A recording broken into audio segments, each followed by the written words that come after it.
Hey everyone, welcome to the newest episode of On That Note with Parker Whirling. Today's guest joins me from Ottawa, Canada. She's an alternative pop, bedroom pop artist who's written and recorded 4 songs already in 2020. She's got a new song called Car Crashes in G Major coming out on September 25th. Please welcome fanclubwallet. Hannah, how are you doing? Where do we find you right now? I'm good. I am in Ottawa, Ontario right now. I'm at my mom's house. So, Nice. So what brought you to Ontario? Because when you hit me up, you said you're based in Leeds. Were you living there for a while? no, I don't think I actually said that. I think I said that I heard of you through Molly and Molly's Oh, podcast. okay. For some reason, I guess I assumed you were also from Leeds. So that's why I thought that. No, me and Molly just like found each other. I guess we were on like the same playlist or something, and she messaged me. So we just like found each other through the internet, which is cool. Yeah, that's awesome. That's how I found her, was through Instagram. And we were talking about the pros and cons of social media and Instagram during like a time like right now as artists. It's such a great way to get in touch with people who otherwise might not hear your music, or people who have heard your music and want to get to know you a little bit better. Do you find yourself interacting with people through Instagram, like fans, a lot? Yeah, actually, like more than I would have thought. Like since putting out music, I've gotten like I guess like an influx of more followers, and I'll get like really really nice messages, which is really cool. From people just being like, "I love your music," and that always like blows my mind that anyone like cares. So definitely, Instagram is a really really great tool for connecting with people. Yeah, it's such a nice way to just see people from across the world and actually get to know somebody who you've never met in person, and you can learn so much from them. That's what's been so cool about doing this podcast is, at first it definitely started with just some friends I knew, and then I realized I'm like, well, Instagram, I can find anyone. I can just reach out to anybody and DM them or find their email, and it's been such a cool way to meet people and learn so much. Yeah, I like when people have like really like not like super curated Instagrams, and it's just like photos of like them and their friends, like just like normal everyday stuff, because then I'm like, "Oh, okay. I get a sense for like who they actually are, like versus like those like really super curated Instagrams." So you started releasing music on Spotify this year. What made you decide to come out of the shell in that way, release your first project? Okay, well, I was actually in a band before this, and we had one EP. But before that, I had been like working at music venues and had just been like friends with people who were actively like putting out music for a really long time. And everyone was always like, "Hannah, when are you gonna put out music?" And I was always like, "Oh, I don't know, maybe someday." But I think I eventually just like felt confident enough in myself to be able to put stuff out for like everyone to hear, because before I was just like putting stuff up on SoundCloud and I was like, I hope no one hears this. Just putting it out there for yourself. Yeah, I was kind of just like a sound diary. That sounds really dumb, but I was like, I can just put this stuff up here on SoundCloud for me. Like no one needs to know about it, but like I can look back at it. Right. Was there a song that you wrote that made you realize, oh, this is something I do feel pretty comfortable posting and, promoting? Because for me, like, I didn't start actually putting out music until one song really made me feel like this is good enough to put out. Was there a moment like that for you? I think after making that the like first EP that I made with my old band is probably when I started to feel like more confident. I was like producing like demos more myself and just like learning more about music in general. And I kind of just like I feel like before I didn't know what I wanted, but I wrote this song called Fike, and I was like, oh, the chords in this are actually like kind of cool, and I think I'm kind of proud of this one. So let's put it out. I love Fike. I think the music video for that is really sick. I wanted to ask you where that location is, that old ass house. So I'm on this website called Ontario Abandoned Places, and I've been on it since like I don't know, since like 2011 or something. And in my free time, I like checking out abandoned places. So that was one that I found a couple winters ago that I thought was really cool because it you can like walk through the whole house without having to really go through any closed doors. It's like freakishly open. It has two staircases that go up to the top. So it's just some random house in the middle of nowhere that I particularly liked. So, Was there a reason you wanted that house or that feeling for that song? Because it fits pretty well. um, I think it was mostly just the layout of the house I thought was pretty perfect, and that house is basically untouched by like vandalism. So I thought that was really cool. It's got this like spooky feeling to it that I really like. So mostly just that. I just there's some houses that I'm like, ah, this place creeps me out, and some that I'm like, okay, this is cool. It's got kind of a nice vibe, even if it's a little haunting. It's lovely. Yeah, yeah, exactly. Like I'm not like shaken, like totally freaking out. So I have a couple questions about the way you write songs and the way you produce them. First question is, do you write and record everything yourself?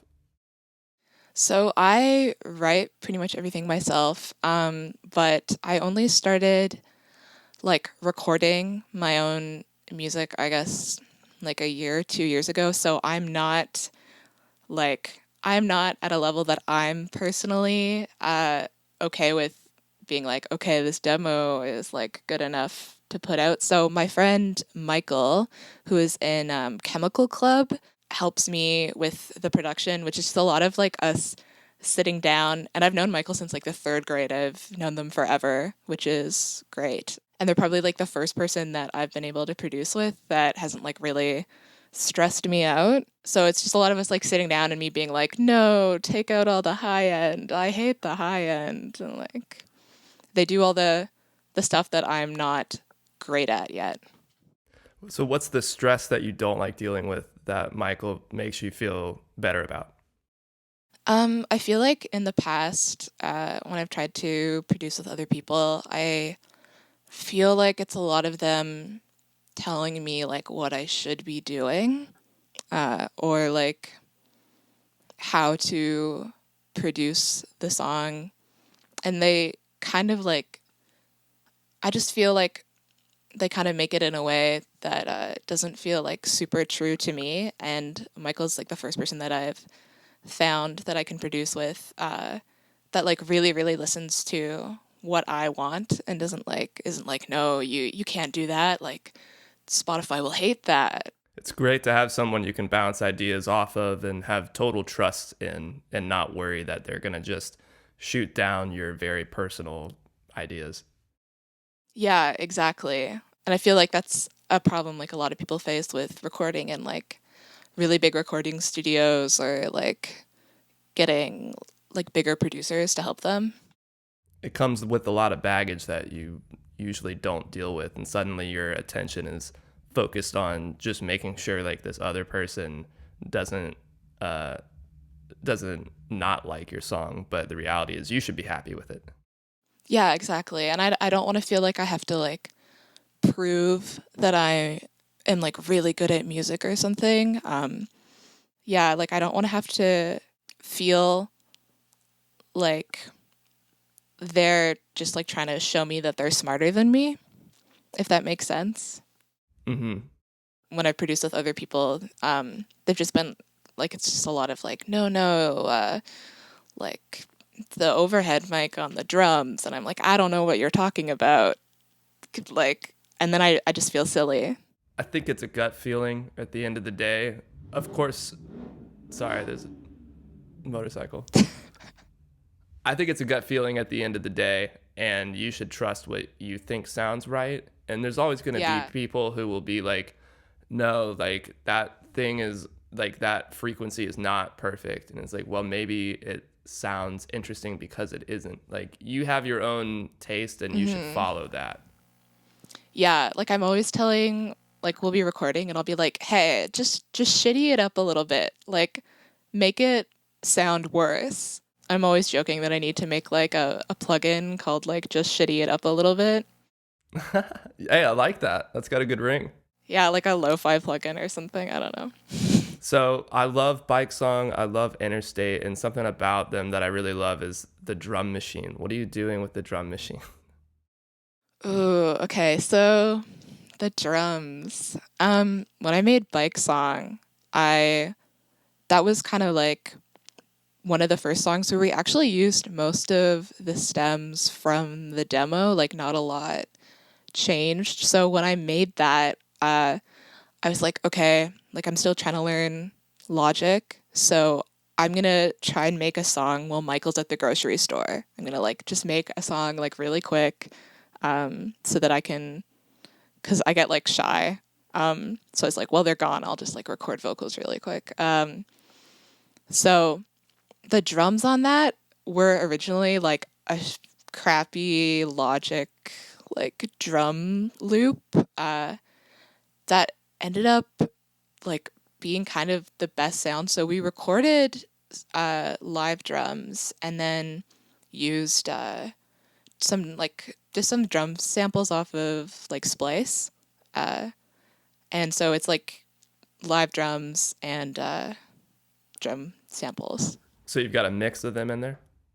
Yeah, and that's I think that's usually how it is with Interstate. That originally was supposed to be like I was like, okay, this is a sad song. We'll produce it like a quiet sad song. And then Michael found this like sick 80s drum loop on Splice and we put it on and we were like, "Oh crap. Okay. I guess it's going to be a banger. It's like not a sad song." Sometimes you don't know what song's going to be a banger and which one's going to be like this super depressing, lay in bed and cry all day song. Yeah, exactly. I feel like every time I've tried to make like a depressing song, I've just been like, "But what if it was fun?" Yeah, exactly. And your lyrics do have kind of a it's not sad, but it seems kind of like melancholy or longing. Some of it seems a little bit writing about like growing up. Yeah. I really like Isaac Brock from Modest Mouse's writing and like Francis Quinlan from Hopalong. I feel like they write about life in this sort of like kind of vague way. So I try to also try to write kind of vaguely because I want people to be able to like listen to the music and just get like whatever they want from it. And I don't want to be like telling anyone how to feel. So I'm like, here's how I feel, kind of. Maybe you will also feel that way. We'll see. Kind of like a fill in the blank. Yeah, exactly. So you've also been drawing and doing animations for a long time. What got you into that? Oh, yeah, a really long time since I was like 10. Um, I feel like I got into art the same way like most sixth grade girls get into art, which is like everyone in your class is drawing anime. And you're like, I have to get really good at drawing anime too. Uh-huh. So it started out as me like copying anime, and then I got really into like Adventure Time, and I would copy Adventure Time, and it just like eventually turned into my own thing. I went to an arts high school, so I was in the specialty program for like drawing and painting and all like art. They also had a music program, but I was not. I was not in the music program. Oh, wow. What made you pick drawing and art over music? Was it even a conscious choice? I wasn't even like considering music at all. I was actually considering theater. I was like, maybe I'll go for theater. I ended up totally not doing that. But all my friends were in theater, so I don't know. But I think I just was like, I'm better at drawing. We'll stick to drawing. Which one do you like more, drawing or music? I think at the end of the day, what like gets me out of bed if I'm in like a really bad mood or if I'm sad is probably music. Like I'll watch a live video of a band or I'll hear like a really good song and I'll be like, okay, like I'll either like be like I have to show this to someone or like now I want to go make music or like I just get really excited, so probably music. It's cool that you get to blend both worlds, though. I wish I was really good at either photography or drawing or animation because I'd love to bring that creativity to my own work. Like you get to create the visual world as well. That's awesome. Yeah, I remember someone in high school once was like, "Your art reminds me of the Gorillas," That's cool. which which I thought was I was like, "Oh, that's a cool compliment," because that's definitely a really neat like musical art project Mm-hmm. uh, that I've always thought was like really sick. That's cool. They've been around for a long time. It's crazy. Yeah, well, it's the guy from Blur, right? Right. Damon Albarn. Yeah, which is like crazy to me. Um, but yeah, it is useful being able to do art, but sometimes I worry that I have like too many hobbies. Fair enough. That's like what all artists have, too many hobbies and not enough real jobs. Yeah. Oh, yeah, absolutely. All right, well, I think that's going to take us to the last five. I'm just going to ask you five quick questions, then I'll send you out of here. Okay, sounds good. All right, let's go. Number one, Logic or Ableton? Logic to make demos, but then when I sit down and I do stuff with Michael to make it sound better, we use Pro Tools. Okay, first person to say Pro Tools on the show. Yeah, although I will admit, like, I have no idea how to use Pro Tools personally. Like, Michael's doing that. yeah, I'm with like the sounds themselves. I'm usually like, if we can't get that sound out of DAW, I don't want it to be like in the song. So I try to do most of the like sound work, like outside. Like I don't use like stock synths or Mm, like amp presets usually. Usually it's all like live recording. that's cool. Makes it a little more unique to you. Yeah, and I guess also like it's harder. I should just like give in eventually. I'm sure I will, but we'll see. One day, maybe. All right, number two, in the studio or playing live? I have only played one live show because I became a band and then COVID happened. So only one live show. But it was a great show. It was pretty good for a first show. I was happy with it. How did you prepare for a first show? Because that's pretty nerve wracking. Oh, it was like super nerve wracking because my friend Sarah, who runs this like awesome management company called Hot Tramp Management in Montreal, she messaged me. She was like, "Hey, my band is playing in Ottawa. Do you know anyone that could hop on the bill?" And I was like, I guess I could hop on the bill, even though I'd never like played a show. And she's like, "Okay, well, it's in a week." So I had to like last minute get everything together, and like most of it was just like drums, guitar, and bass, and then we used backing tracks for like the synth stuff because I didn't have time to pull together like a full live band. Was there a moment of panic right after you said yes? You were like, oh shit, now I have to like figure all this stuff out in a week. Yeah, I was panicking like really hard all the way up to the show. Like on the day of, I was like, "Oh my god, I'm gonna die." Yeah, it's not a long time to get a set together. That's pretty impressive that you were able to do that. Yeah, yeah, I have no idea how that happened. I feel like it just like I just like closed my eyes and then woke up and it was over. But it was really good. What's something you learned from doing your first show ever? I would like to be able to move around the stage more. Like I think I was a little stuck in place. Mm-hmm. I worked at a venue before, so I've like seen a lot of live shows and seen a lot of live bands. So I think I did okay, especially with like stage banter. I wasn't like shy. That's so hard to do, is be good at stage banter. Yeah, although I'm like always worried I'm gonna say something like super stupid. That's what the crowd loves, though, when you like make a mistake or say something you didn't mean to.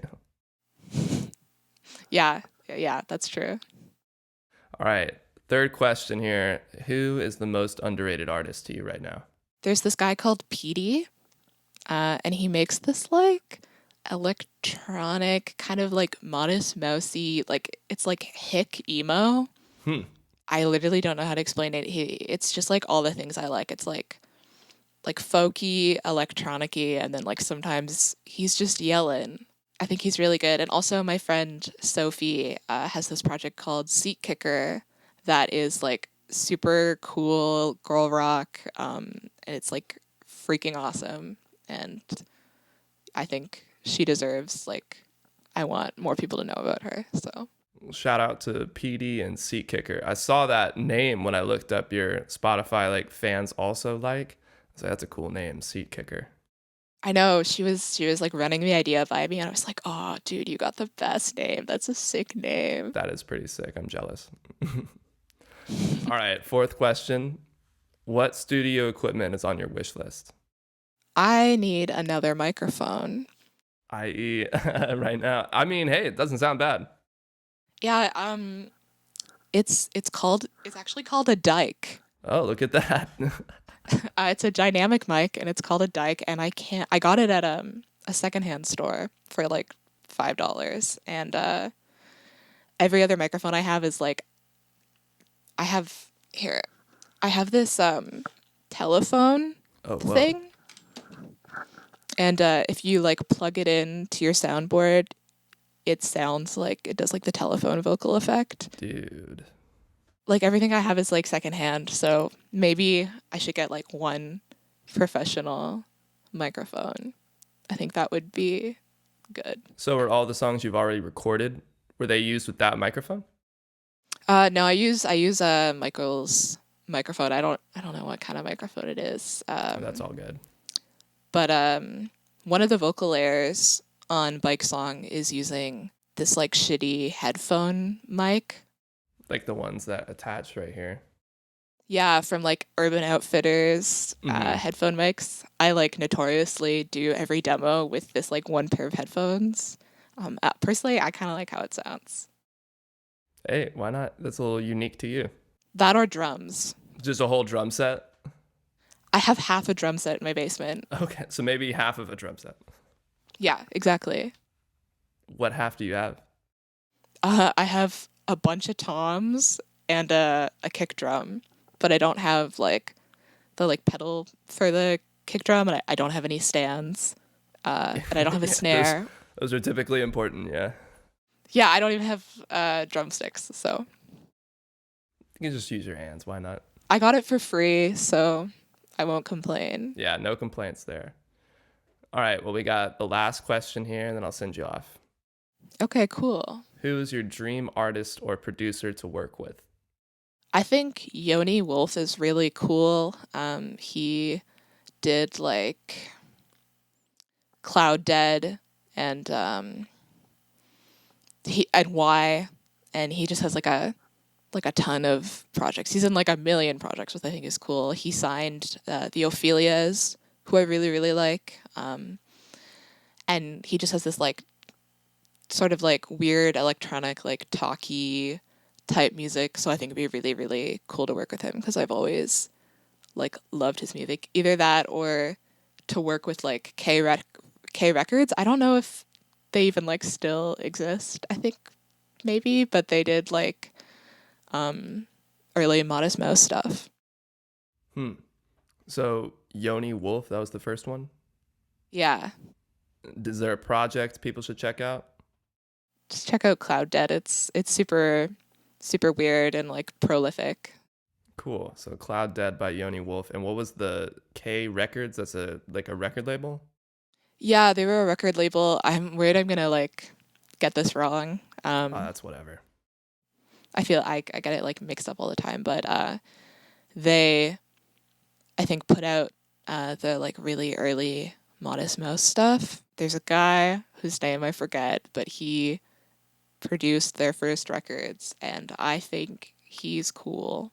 So that guy, that guy. that guy from K Records.